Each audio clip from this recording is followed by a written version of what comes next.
خوای بەخشندە و میرەبان بینەرانی عزیز و خۆشەویست، من ئیبراهیم زیادم پێ خۆشحاڵم جارێکی دیکەش لە پرۆگرامی مایکی پێیان بە خزمەتی عزیز و خۆشەویست شاد دەبمەوە. خۆشەویستان، تەوەری ئەمڕۆمان تایبەتە بە پرۆژەی بەهای فەرموودە لە شاری هەولێر. پرۆژەی بەهای فەرموودە کە ئەم ساڵ خۆناغی حوتەمی بەڕێوە دەسێت نزیکەی 25,000 قوتابی تێدا بەشدارە و من سەرنجی بەشێک لە بەشداربووان و سەرپەرشتیارانی ئەم پرۆژەیە وەردەگرم بابزانم قسە و سەرنجیوان چیە لەسەر پرۆژەکە. ئێوەش بینەرمان بن. يا رسول الله ايش المدينة ايش المدينة هەستت چۆنە کە ئەم ساڵ بەشداری لە پرۆژەی بەهای فەرموودەدا کردووە؟ بەڕاستی هەستێکی زۆر خۆشم هەیە، خۆشترین ڕۆژەکانی ژیانم ئەوڕۆ. هەستێکە کە بڕۆناکەم پێناسە بکرێت. ئەم هەموو ئافرەتە بینم بەڕاستی زۆر دڵخۆشم. واللهی هەرکە هاتم ئەو خەڵکەم دیتەوە ڕویان لەو فەرموودە بابلین لە خزمەت فەرموودەدا بوو زۆر دڵم پێ خۆش بوو. بەڕاستی زۆر ئیسپادم لێکردیان، خاصەتەن لەو ئافرەتان لەو سەردەمەی هەر زۆر پێویستە.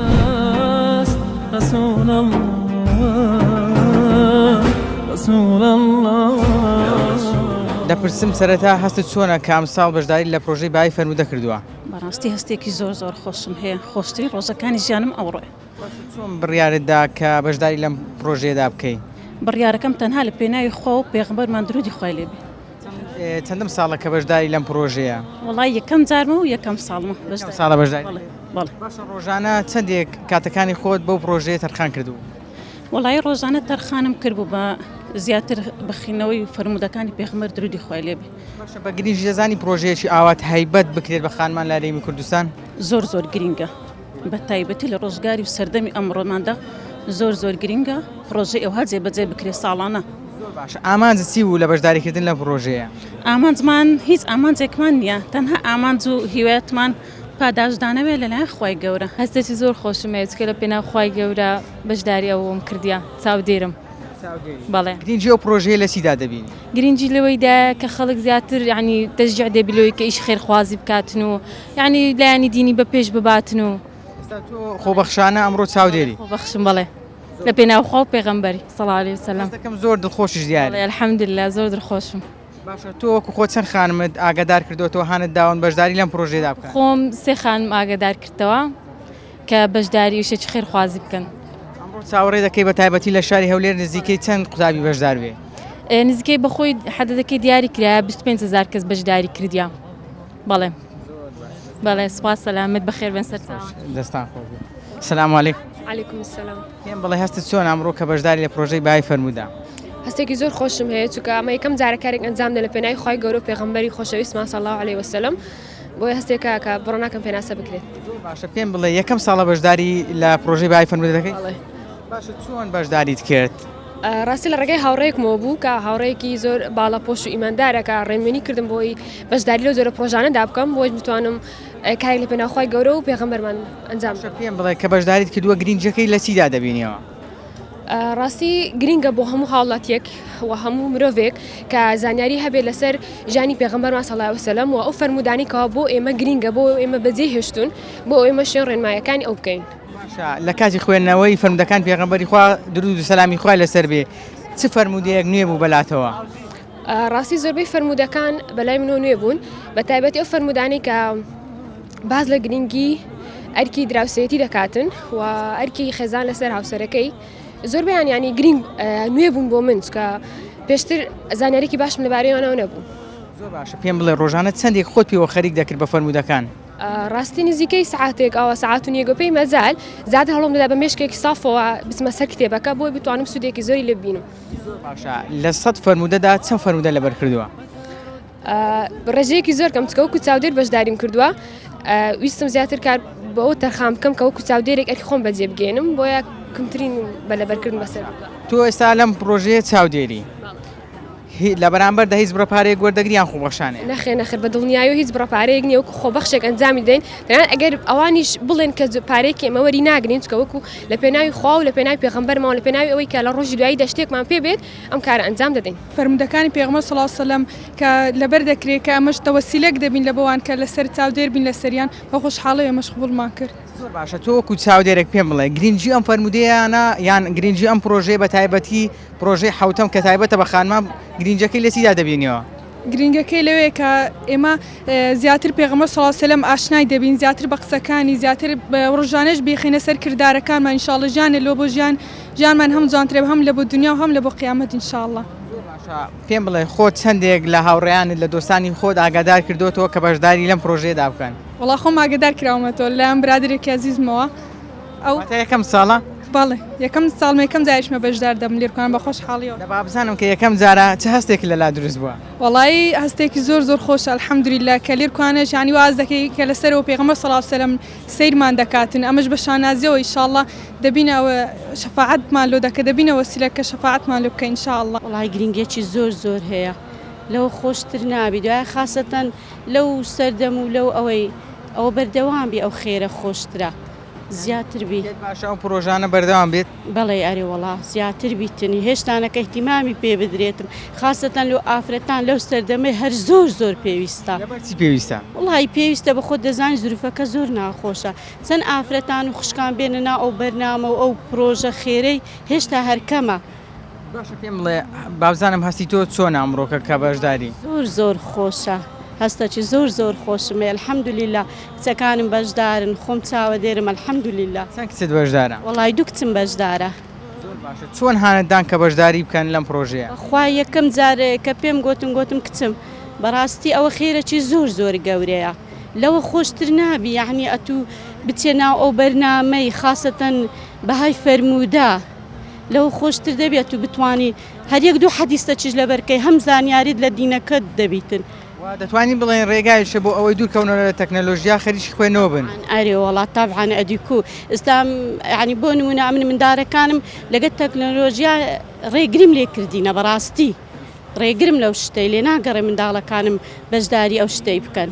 خۆشبی کە دەتبینی خەریکی خوێندنەوەی سەد فەرموودەی پێغەمبەری خوا لەوە خۆشتر نابی زۆر زۆر شانازیان پێوە دەکەم. ڕێبای فەرموودە پرۆژەیەکی پیرۆزە بۆ ئەوەی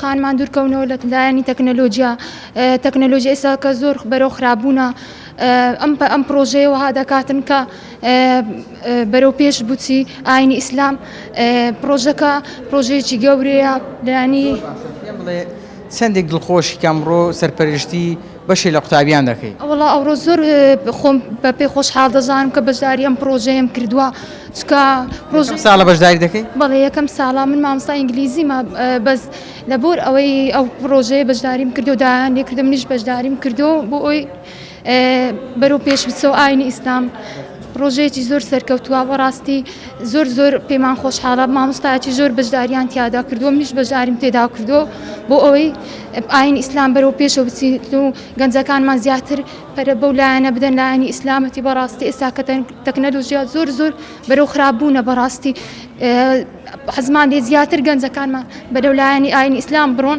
بەرەو پێشکەوتن بڕۆن.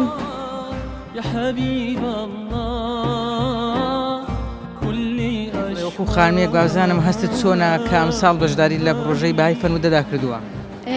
سەرەتا بەناوی خوای گەورە و میهرەبان زۆر دڵخۆشم چکەوە یەکەم جارە بەشداری بکەم نەمزانی بۆ چەند ساڵە هەیە بەس الحەمدولله ئەوسا زانیم و بەشداریم کرد. واتە یەکەم ساڵە بەشداری. باشە لە کۆی سەد فەرموودە چەند فەرموودە لەبەر کردووە؟ الحەمدولله هەمووی. باشە یەکێک لەو فەرموودانەمان پێ بڵێ کە زۆر لە لای تو سەرنجڕاکێش بوو.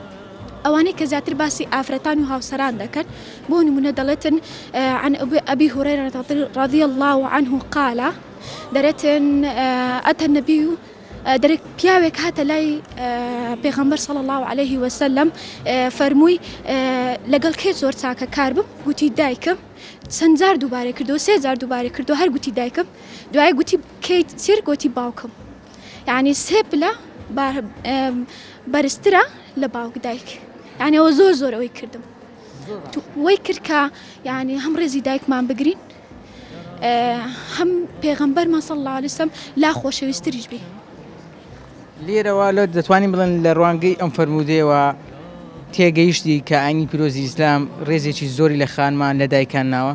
بەڵێ الحەمدولله بەڕاستی دینی ئیسلام بەڕاستی زۆر پیرۆزە چکە زۆر ڕێزێکی گەورەی لە ئافرەتان ناوە بە تایبەتی دایک. باشە با پرسیارێکی دیکە بکەم ئەی چیت هەیە بۆ ئەوانەی دەڵێن ئاینی پیرۆزی ئیسلام ڕێگری لە خانمان دەکات زوڵمی لە خانمان کردووە؟ ناخر هرگیز يعني كمن إسلام بلام وعجابي شم الحمد لله بلام هیچ تێکی وا نابینم کە دینی ئیسلام ئەو هەب لە بەرامبەر ئافرەت بیتن. زۆر باشە پێم بڵێ چه هەستێکت هەیە کەمڕۆ بەشداری؟ الحمدلله زۆر دڵخۆشم چکە ئەو یەکەم جارە بەشداری بکەم و ئینشاءالله بە تەمای خوای. لە ڕێگەی چیەوە ئاگادار کرایەوە چۆن بەشداریت کرد؟ وڵا لە ڕێگەی قەناتەکەتان بینیم لە تەلەڤیزیۆن بەشداریم کرد الحمدلله. بەڕاستی بەلامەوە شتێکی زۆر جوان و کە دیتم لەبەرەوەی زۆر مهمە کە لەم کاتەیە کە سەردەمی بەدڕەوشتی و تەکنەلۆژیە کە هەموو لایەکەوە ئەیانەوێت ئافرەتی مسلمان هەڵخەڵەتێنن و بەلاڕێیانە ببەن و ئەوانە پرۆژەی بەهای فەرموودە کە هەموو ساڵێک بەڕاستی دەستخۆشیان لێەکەم زۆر شتێکی جوانیان کرد و دەستیان خۆش بێت ئەمە جێگەی فەخر و شانازیە بەڕاستی. ئەم هەموو ئافرەتە بینم بەڕاستی زۆر دڵخۆشم یعنی لەگەڵ ئەوەی کە ئەوان ڕکابەری منن بەڵام دڵخۆشم کە ئەبینم ئەو هەموو خانمە بەشداری کردم. هیچ شتێک لە دڵت داڕق و کینێک لە دڵت دانیە بەرامبەریان؟ نا زۆر دڵخۆشیشم بۆ خۆم یعنی کە یەکەم جار کە ڕێکلامەکەم بینی بە هاوڕەکانم گوت یعنی بە چەندیان ئەمن کە وانەی قورئانیم هەبوو نزیکەی 14 کەس کە بەهۆی من و ناوی خۆیان نووسی کە ئەمن بە یەکێک لە هاوڕەکانم گە ئەو بە برادەرەکانی خۆی دەگوت ئەوانە ئەو زەیعنی هیچ ڕقوچینەکمان نەبوو ئەلحەمدولیلا هەمومان یەکدیمان ئاگادار کردەوە و یارمەتی یەکتریمان دەدا و بەیەکەوە دادەنیشتین لە مزگەوت و مڕاجعی فەرموودەکانمان دەکردەوە زۆر خۆش بوو. ینی بە تەنیا نەدەخوێن لەگەڵ هاوڕێکانت هەبووی؟ زۆربەی جارەکان ینی ئێستا هاوڕێیەکم هەبوو هەر زۆربەی شەوەکان بانجی دەکردم دەیگوت وەرە بالێت بپرسمەوە بزانم کود لەبەر کردیە کۆبووی یعنی زۆر باش بوو لەگەرم یعنی زۆربەی جاران یعنی کە لە مزگەوت کە دەرسی قورئانیمان هەبوو پاش دەرسی قورئانیەکە پێکەوە دەماخیند و کردومانە قورعە و هەڵمان دەفژارد و مڕاجعەمان دەکردم. کاتێکی خۆشتان بەسەر دەبرد و پڕیش بوو لە پرسیار لە یەکتری کردن؟ ئەرە وەڵاهی زۆر خۆشبیان لەنە ئەو بە خراپی لەبەری کرد بوو دەمانگوت و زۆر خراپت لەبەر کردیا یعنی کەشت کە باشی لەبەر بوو بڕاک ئیرەیمان دەبرد و خۆمان باشتر دەکرد و یعنی ئەو شتانە زۆر خۆش بوو. زۆر باشە پێم بڵێ لە ماڵەوە چۆن هاوکارت بوون یارمەتی دەرت بوون؟ وەڵاهی یەکەمین جارکە بام زۆر یعنی ئەوەی کرد پێداگری کرد لەسەرەوەی کە یعنی بەشداری بکەم من پاریش بەشداریم کرد لە پڕشنجی فەرموودە زۆر پێداگر بوو لەسەرەوەی کە بەشداری بکەم ئەمنیش زۆر پێم خۆش بوو و بەڕاستی یعنی داکم زۆر دوعای لە بۆ دەکردم و ئەوانە بەس یعنی ئەوچی زۆر هەمویان ئەوم بوون یعنی سیقیان پێم بوو دەیانگوت زۆر باشی و بەشداری بکە ئەوانە. ئەمڕۆ بۆ چەند هاتووی دەتەوێت چەند بەدەستبێنی؟ 100 خوا دەوڵەمەندە ئەم شتێکەم لەخوای ناوێ واتە 100 دێنی ئینشاءڵڵا. ئینشاءڵڵا وەڵای ئەو خینەی کە ئەم کردیتم ئینشاءڵڵا ئیسەتیە. کۆتا پەیامت چییە؟ کۆتا پێیام ئەوەیە ئەو خوشکانەی کە لە ماڵەوەن یعنی پێیان دەڵێم لە زیاتی ئەوەی کە لە دیار سناپچات و ئینستاگرام و فەیسبووک و تیکتۆک و چوزام شتی بێمانا و بێکەڵت وەرندوو فەرموودەی پێغەمبەرمان درودی خوای لەسەر بێ لەبەرکەن و یعنی هەم ئیستفادەیەکی هەیە هەم ڕنگدانەوە لە ڕەوشتان و پەیامم بۆ ئەو خوشکانی کە لێرەش بەشداریان کردووە ئەوەیە کە ئەو فەرمودانە بابەست دەرخکردن نەبی یعنی با لە سفاتان ڕنگدانەوەی هەبی کە بۆ نمونە دەڵێ غەیبەتی مسلمانان مەکە غەیبەت مەکە بەو کەسانش دەڵێن کە لە ماڵەوە بەبێ ئیشی دانیشتووی خوای گەورە ئەو مێشکەی دایتە تو کە بەکاری بینی کەشتی پێ دەرخکەی کە قورئانە فەرموودەیە هەر شتێکی دیکە هیوادارم ئەم ساڵ کە 25,000 کەس بەشداری کردو ساڵێکی دیکە زیاتر و زیاتر بیت و بە هیوای سەرکەوتن هەم ئەوانەی کە لێرە بەشداریان. وەڵای من یەک لەو قوتابیانە کچەکەمە بەشداری کردووە لەم خولەیە. زۆر باشە چەندێ دڵخۆشی وەکو دایکێک کە دەبینی کچەکەت بەشدارە لە تاقیکردنەوەی 100 فەرموودەی پێغەمبەری خوا صلی الله علیه وسلم. وەڵای زۆر خۆشحاڵم ینی زۆر دڵخۆشم بەوەی کە کچەکەم بەشداری کردووە. پێم بڵێ چۆن هانت دەدا چۆن یارمەتی دەدا؟ زۆر یارمەتیم دەدا باوەڕت بێت جاری وا هەبوو دەستم لە ناو شیو لێنان بوو یان قاپشوشتن بۆ هەر ئیشێکی ماڵێ دەیگوت دایەکە بزانە ئەو حەدیسەم تەواوە لەبەرم کردووە بە کوردیەکە و بە عارەبیەکەی یعنی ئامادە بووم ئیشەکەی خۆم بەجێ بێلم کتابەکەی بۆ بگرم هەتا بزانم هەتا چەند غەڵەتی هەیە یان غەڵەتی نییە پێی بڵێم ئەگە غەڵەتی هەبوو پێی برێم دووبارەیکەوە ئەوەکە کاتانەدا هەستت زۆر ینی هەستێکی تایبەتت هەبوو زۆر هەستت بە دڵخۆشی دەکرد؟ ئەرێ وەڵڵا زۆر هەشتم لەبەر ئەوە یەکەم لەبە خاتری خوایە دووەم فەرموودەی پێغەمبەری خوایە صلی الله علیه وسلم یعنی زۆر بە خۆشحاڵی و ئەگە هەر شتێکی کە بووە لەوانەی ئەوەندا هانم نەدایە و لەگەری بەشداری نەبوومایە. دایەکی قوتابیەک پێم بڵێ گرنگی ئەم پرۆژانە گرنگی ئەم پرۆژەی بەهای فەرموودە لە چیدا دەبینی؟ وڵی دەستخۆشیان لێ دەکەم یعنی ئەوەش لە ئیشەڵە لە بە خاتری خوایە ئەو پرۆژە و ئەوانەی کە دەیکەن ئیشەڵە لە بە خاتری خوایە خوای گەورە پاداشتیان بداتەوە و نمونەیان زیاد بێ و زیاتریشان بدەن. يا رسول الله يا شيخ المدينة يا شيخ المدينة هەستت چۆنە کە ئەمساڵ بەشداری لە پرۆژەی بەهای فەرموودەدا کردووە؟ بەڕاستی هەستێکی زۆر خۆشم هەیە خۆشترین ڕۆژەکانی ژیانم ئەوڕۆ هەستێکا کە بڕۆ ناکەم پێناسە بکرێت ئەم هەموو ئافرەتە بینم بەڕاستی زۆر دڵخۆشم. والله هەرکە هاتم ئەو خەڵکەم دیتەوە ڕویان لەو فەرموودە وابلین لە خزمەت فەرموودەدا بوو زۆر دڵم پێ خۆش بوو. بەڕاستی زۆر ئیسپادم لێ کردیان خاصەتەن لەو ئافرەتان لەو سەردەمەی هەر زۆر پێویستە. رسول الله رسول الله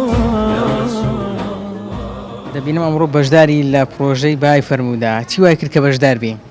والله زۆرم حەز لێ بوو بەخۆم زۆر حەزم لەوانەیە دەخینەوە یعنی خوێندەواریم هەیە چەند ساڵە هەر لە حوسن المسلم زۆر دەخینەوە ئەوانە جا حەزم لێ بوو. چەندە کە بەشداریت کردووە؟ والله 62 ساڵ. یا ڕەبی تەمەن درێژ بی ئینشاءڵڵا وڵامەکانت هەموو ڕاست و دروست دەبی و یەکێک دەبی لەو کەسانەی کە ناوەکەی دەگەڕێتەوە و دەسیە گەشتی عومرە. ئینشاءڵڵا بەخۆشحاڵی. سیارەکان چۆنە کە دەبینم ئێستا خەریکی وەڵامدانەوەی؟ الحەمدلله باشم بەس هەندێک لە عەرەبیەکەی وەلو خوێندیتشم بەس نەزانم لە بیرم نا یعنی هەر بەخۆم زاکرم زۆر ئەوە لە ماڵش یعنی قسەش دەکەم لە بیر دەکەم. گرنگەوەی کە بەشداریت کردووە ئینشاءڵڵا زۆر باشە. چەند کەیف خۆشی کە بەشداری لەم پرۆژەیدا؟ زۆر هەر یعنی نەمدەزانی کەینێ چاوەڕێکم وەندە دڵخۆش. ئەرێ وەڵڵا هە زۆریش. چۆن بەشداریت کرد ینی چێ پێگوتی چی ئاگاداری کردیەوە؟ وڵای بووکم خوشکم لە تەحفیز قورئانینە ئەو ساڵەوات تەخەڕوز دەکەن جوان گوتیان ئێنانە مادەمەوەدا حەز لێیە وەرەوە هەیە.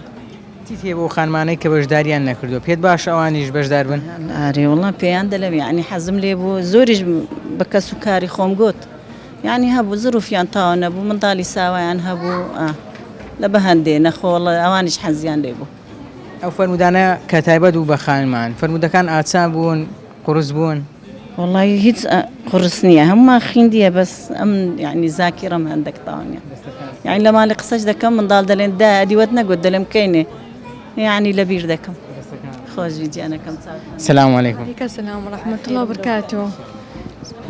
دەپرسم تۆی خانم بابزانم چی وای کرد کە بەشدار بی لەم پرۆژەیە؟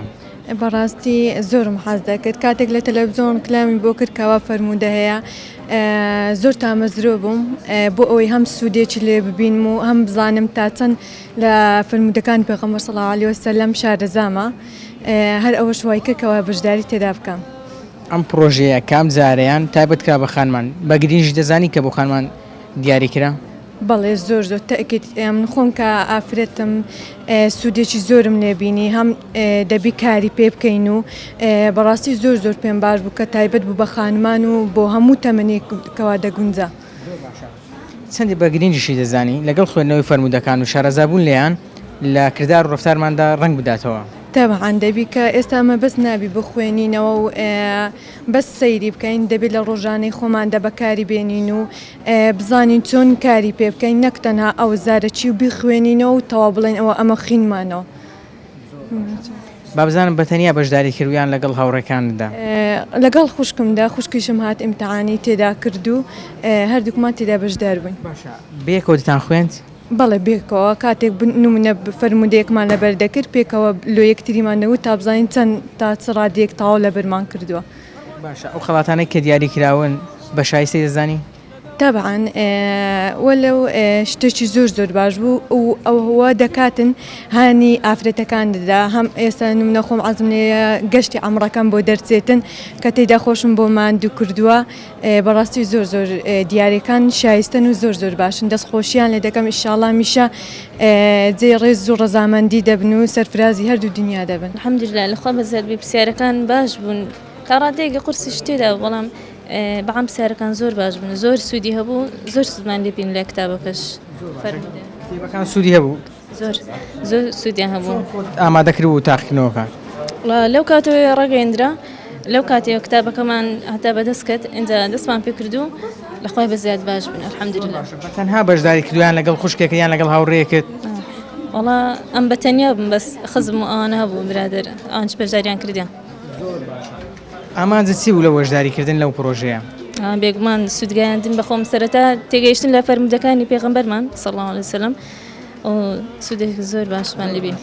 ئەو دیارانەی کە بۆم پرۆژەیە دیاری کراوە بە شایستیان دەزانی؟ هەرێ وەڵا زۆر باش خاستان ئەوە عەمرەکان ئینشاڵڵا بە قسمەتی ئەوانە دەبیانی زۆر دامەزرۆینە. الحەمدولله زۆر باش بوون زۆر سپاس. باشە تا پرسیارەکان قورس بوون ئاسان بوون؟ وڵا زۆر ئاسان بوو بەڕاستی دەستخۆشیان لێکم. چاوەڕێ دەکەی چەند بەدەست بێنی؟ چەند؟ وڵا لە ناوتەکان بەرزتر ئینشاڵڵا. لەگەڵ چێ بەشداریت کرد؟ بە تەنها بوو یان لەگەڵ خوشکێکت هاوڕێیەکت؟ براژنم و خوشکم. لەڕێوانەوە بەشداریت کرد؟ بەڵێ. زۆر باش. ئەم پرۆژەیە بە گرنگ دەزانی بۆ کچان بۆ خانمان؟ بەڵێ هیوادارم زیاتر پرۆژەی تر بکرێتەوە ساڵانی تر. گرنگی چییە بۆ خانمان؟ شارەزای بوونە لە دینی ئیسلام و پێغەمبەرمان درودی خوای لەسەر بێت. زۆر باشە. پێم بڵێ چۆن بەشداری لەم تاقیکردنەوەدا کرد؟ باش بوو واتە بە شێوەیەکی باش فێربین. زۆر باشە. بە تەنها بەشداری کردیان لە ڕێی هاوڕێیەکت خوشکێکت؟ لەگەڵ دایکم و دوو خوشکم هاتم. لەگەڵ دایک و دوو هەستێکت هەیە؟ خۆشە بۆ ئەوەی فێربین زیاتر فێربین لە ژیانی پێغەمبەرمان درودی خوای لەسەر بێت. بۆ نەتوانە هەر وەک حەجیان باوانم لە دەور بەیتوڵڵا بابزانم ئەمڕۆ چه هەستێکت هەیە کە بەشداریت کردووە لە تاقیکردنەوەی پرۆژەی بای فەرموودە؟ واللهی هەرکە هاتم ئەو خەڵکەم دیتەوە ڕویان لەو فەرموودە بابلین لە خزمەت فەرموودەدا بوو زۆر دڵم پێ خۆش بوو. زۆر دڵ پێ خۆش. کاری و هانەبوو هەردەم گوت سپاس بخوای گەورە ئەگە کۆمەڵە کەس هەنە ئیهانەی پێغەمبەری نازار دەکەن کۆمەڵە چش هەنە بەرز ڕادەگرن وەلەو پێویستی بە من نییە بەخۆی بەرز ڕاگیرای لەکە خوای گەورە. لە هەموو شتێکدا مرۆڤ کاتێک ڕکابەرەکەی دەبینێت لە دڵی ناخۆشەیان ڕقێکی لە دڵدا هەیە بەڵام ئەمڕۆ کە دەبینی هەزاران خەڵک ڕکابەری تۆ دەکەن ئایا هیچ ڕق و چینێک لە دڵدا هەیە؟ دنیا ئازای بە هەموو لام خۆشەویستن بەنێت خۆم هەموو لام لە خۆشەویستن یەک لە هەدەفەکەی من کە هاتیمە بەس بەرز ڕاگررتنی یادی پێغەمبەری خوای صلی الله علیه وسلم دەمگو ناخینم بەس حەزم لێ بەشدار بم لەگەڵیان. ئێستا خەریکی وەڵامدانەوەی پرسیارەکانی پرسیارەکان بەلاتەوە ئاسانە گرانن؟ وڵی باشە. باشە چۆن خۆت ئامادە کرد بوو بۆ ئەم تاقیکردنەوەیە؟ هەر گوتم بە خۆم تاقیکەمەوە بزانم ئەنی پێشتر بەشداریم کردووە گوتم بە ئەو جارش خۆم تاقیکەمەوە بزانم. ئەم پرۆژانە بە گرنگ دەزانی؟ ئەکید زۆر گرنگە ئەگەر دەرەجەی تەواویش نینی لە دنیا ینی دەرەجەی تەواویش نین مشکلە نییە پاداشتم لە قیامەتە لۆ دەنووسێ ئینشاڵڵا. سەلام عەلەیکوم. سەلام وەڕەحمەتوڵڵاهی وبەڕەکاتوه. دەبینم خەریکی وەڵامدانەوەی پرسیارەکانی پرسیارەکان بابزانم ئاسانن گرانن؟ وای زۆر زۆر خۆشە سوپاس بۆ خوا الحەمدولله پرسیارەکان ئاسانن بەڵام بخۆم ئەوەندەم خیندە لە خۆم تێکدایە ئێستانە سێک پرسیار ڕاوستایمە ناوێرم جوابی دەمەوە ئەو پرسیارە. بابزانین پرسیارەکە چییە؟ پرسیارەکە وڵڵاهی ئەوەیە هەر کەس کۆچکردنەکەی بۆ بەدەستێنانی دنیا بێیان بۆ مارەکردنی ئافرەتێک بێ کۆچکردنەکەی لە پێناو خوددایە ئەوەیە من هاجرە لا ما هاجر إليه ئەو حەدیسەیە بەس تەکید نیمە چکەوەی ئەم تەکیدم ئەوە لە پێناوخوانی لە پێناو بەدەستێنانی بەڕاست و بەهڵەیە؟ بەڵێ ئادرێ بەڕاست و بەرە بەسەر حالم نووسیە من. زۆر باشە بابزانم چەندێ دڵخۆشی چەندێک کەیفخۆشی کە بەشداریت کرد؟ زۆر الحەمدولله زۆر دڵخۆشم کەم شارەکە ئەوەی دەکەم گرنگ نیە ئەوەی بین بەس زۆر هەوڵمدایە کە سەتی بینم کە ئێستاش تەماشا دەکەم لەو پرسیاری ڕاوەستایمە متەئەسیرم. باشە دەپرسم تەمەنت چەندە کە بەشداری تێدا کرد؟ وڵات تەمەنم زۆرە 52مە. یاخوا تەمەنت 1000 ساڵ بێ. ئەم پرۆژانەیە چەندێک بە گرنگ دەزانی بۆ تەواوی خانمان بە تایبەتی لەم بارودۆخی ئێستادا؟ بەڕاستی ئێستا بخۆم بێمە سەر خۆم زۆر استفادەم نەکردیە چکە لەبەروێت لە کە دادەنیشی لە مەدرسێک یان نزیەکی هەندێک شتەیە یەکسەر حەدیسەکی دێنیەوە یعنی ئیسفادەی تەواو لێر یان لە ماڵەوە زۆر جا دەبینی هەڵەمان کردی ئێستا ئەو فەرمودانەمان خوێندیە یەکسەر دەزانین هەڵەکەمان لە چێندەرە. ئەم پرۆژەیە چەندێک وای کردووە کە خانمان دوورکەونەوە لە شتی لاوەچی و زیاتر سەرقاڵن بە خوێندنەوە و بە تایبەتی بە فەرمودەکانی پێغەمبەری خوا صلی الله علیه وسلم. وڵا ئێستەیەک بەخۆم لە ماڵەوە کچەکەم بووکەکەم هەمومان زۆر سەرقاڵ بووم بەوەی هەر سێچمان شارەکەمان کرد لە خوای بەزیادبی بەس بەخۆم بەنسبەت خۆم بەڕاستی زۆر ئیسفادەم لێ کردی الحەمدوللا وشکر تۆ لەگەڵ بووکەکەت منافەسەی سەد دەکەن ئەرێ وڵا بەس دوعاشمان کردیە هەردووکمان ئەمن بووکەکەم کچەکەم خوشکەچشم الحەمدوللا ئیشاڵڵا سەتی بینین یاخوا یەکێک بن لەو کەسانەی کە دەستنا حمرە و گەشتی عمرەکە دەکەن زۆر مەمنون یاخوا بەخێر بێن زۆر مەمنون سپاسشتان دەکەم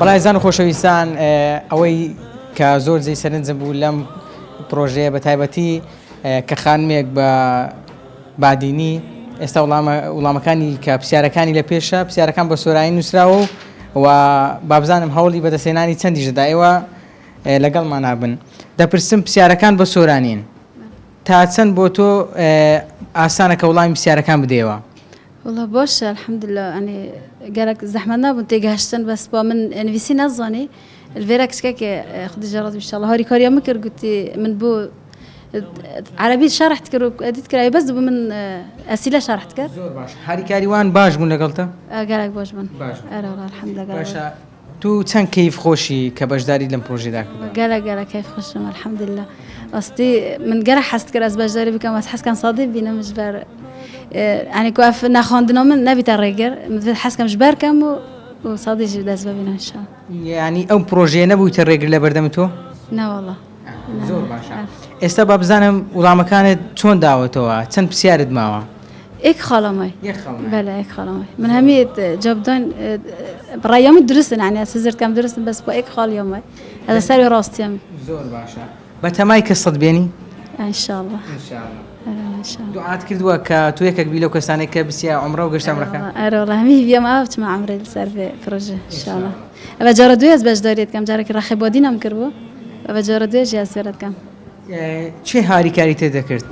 ظلمه مقالك بله ظلمه هاری کاری يعني هاری کاری کی توای تو ذکرت؟ بله هاری کاری من خواند و جبر كر أو يجيبوا من يعني متابعات كر سحكري كادرس تدرسنينا أو بروجه بقشتي باشه بو أفرتان بو خانمان أره والله قالك باشا بس قالك فايدة ما لديت يعني أفح فرمودت نافذة هاتين يعني قالك فايدة أنا بو جانا ما رجانا يعني يقول قال مال أخو خزان أخو ظلم أخو كاربيني قالك فايدة إن شاء الله بيم بله تمنى تسنده كأمره بجداري دم بروجه ذاكر دوا تمنى يعزز يعزز ساري باشا سيارة كان كوبو بلات آسان بو جران بون زور آسان وخوش بو زور آسان بون زور آسان باشا لتوي سندي بدز بيني أما صد بدز بيني صد زور باش چی یارمەتی دەدای چی هاوکاری دەکردی باوک باشە مادەم ئەتوو تەڵەبەتی ئەو هازیرەچی یەکێک لە فەرمودەکانمان پێ برێک کە لەنێو ئەو کتابەدا هەبوو وإذا الموءودة سئلت بأي ذنب قتلت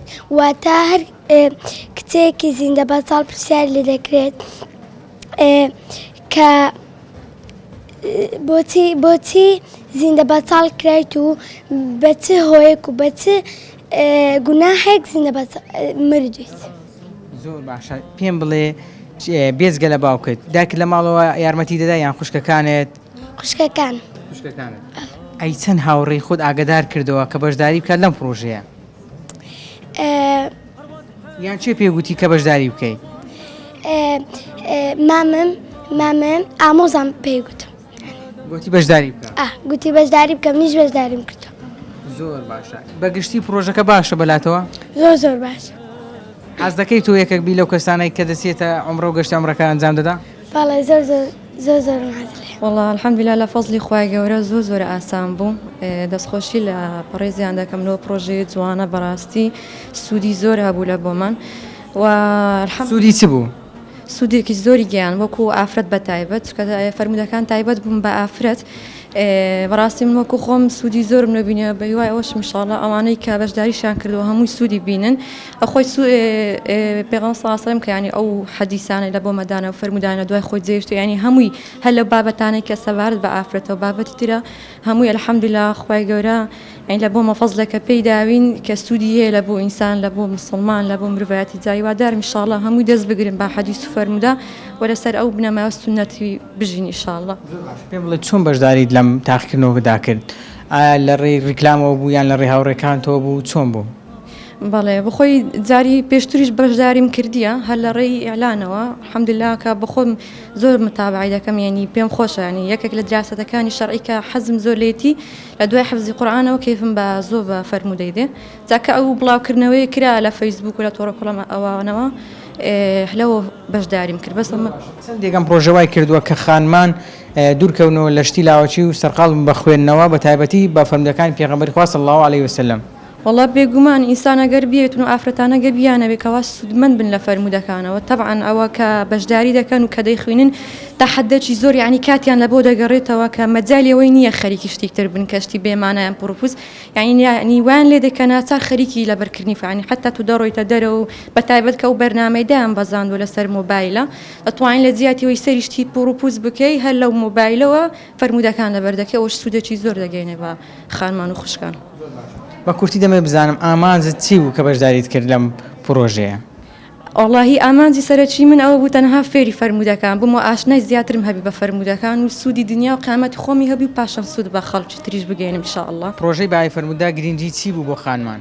بەڕاستی گرنگی زۆر زۆر زۆری هەبوو حەدیثەکان هەر چەندێک حەدیث هەبوو شارەزانە بوو من دەکشت هەبوو شارەزانە کە کتابەکەم وەرگرت حتمەنی سوادەکەم لێ کردەوە بەو نیەتەوەش کە بەشداریم کردی ئینشاءالله سەرکەوتو دەبم.